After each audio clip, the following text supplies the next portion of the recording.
How's it going, guys? It's Josh here, welcome back to the channel. So, Philips Hue play bars, a fairly recent addition to the Philips Hue family. They're very expensive, but are they worth it? Let's find out. Okay, so you've already got the LED strips, you've got the nano leaf panels. What else can you possibly get that has RGB LEDs? Well, that's where these things come in.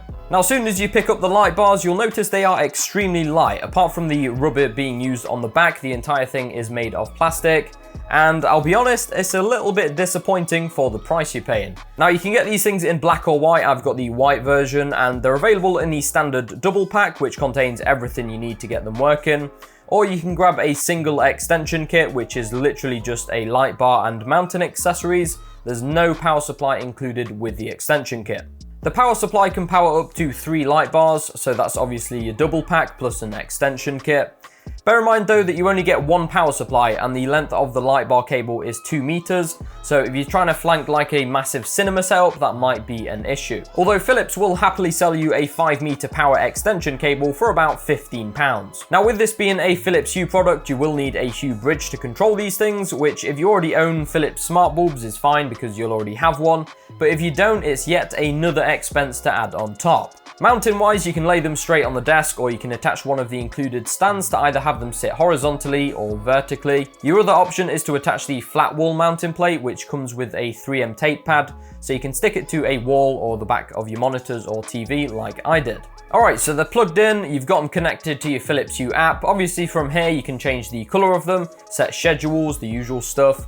And I must admit, the light coming from these things is pretty awesome. They're extremely bright, and more importantly, the light spread is very good. To me, this is kind of what sets these apart from, say, just normal LED strips. If you've got 2 of these close to each other like I have, you get a really nice blending of colour that's quite hard to capture on camera. Obviously, light spread is dependent on how far away these are from the surface you're projecting them onto, but it definitely beats a single LED strip. Now, one of the main selling features of the Hue play bars is the fact that you can make them react to music, gameplay and movies. You can do this by downloading the Hue Sync app on your computer, and from here you can configure them to basically match what's on your monitor, whether that be a movie or a video game that you play in. It's a very cool effect, similar to what Philips Ambilight TVs do.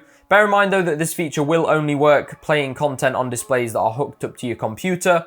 There's currently no way to make this work with just a TV, for example. Now, one thing I do absolutely love about Philips Hue in general is just how reliable and easy to use the whole ecosystem is. For me at least, it always works. New products are super easy to set up and it has all the features that I'd want. Everything integrates really well with each other as well. Like, I hooked up a Hue motion sensor to control the new light bars and it works flawlessly. And that is where Philips are slightly ahead of the competition in my opinion. The only downside being they charge you an absolute premium for it. I mean, the price of these things is ridiculous. You're essentially getting what? 2 pretty cheap feeling LED bars for £120. And to add more insult to injury, the power adapter can power 3 bars, but they only give you 2 in the kit, and then have the cheek to sell you an extension kit. There really should have been 3 bars for this price. I'd have been slightly happier then. But I mean, it is what it is, and to be fair, they are good. They're much brighter than, say, a single LED strip. And like I said earlier, you do get a decent light spread with them, and of course the ability to sync them with your movies and video games. They remind me a bit of nano leaf panels. Very cool, not much else like them on the market, but yeah, still way overpriced in my opinion. If you've got the spare cash from though, I mean, you'll like them, they are good. Anyway, what do you guys think of them? Overpriced, worth it? Let me know down below in the comments, or just feel free to say hi. I try to reply to every single one of you. If you want to pick these up, by the way, I'll have them linked in the description. Subscribe if you're new here, guys. I'd love to see you here again. You can follow me on social media at Tesseract. With that being said, thanks for watching today. I'll catch you all in the next one.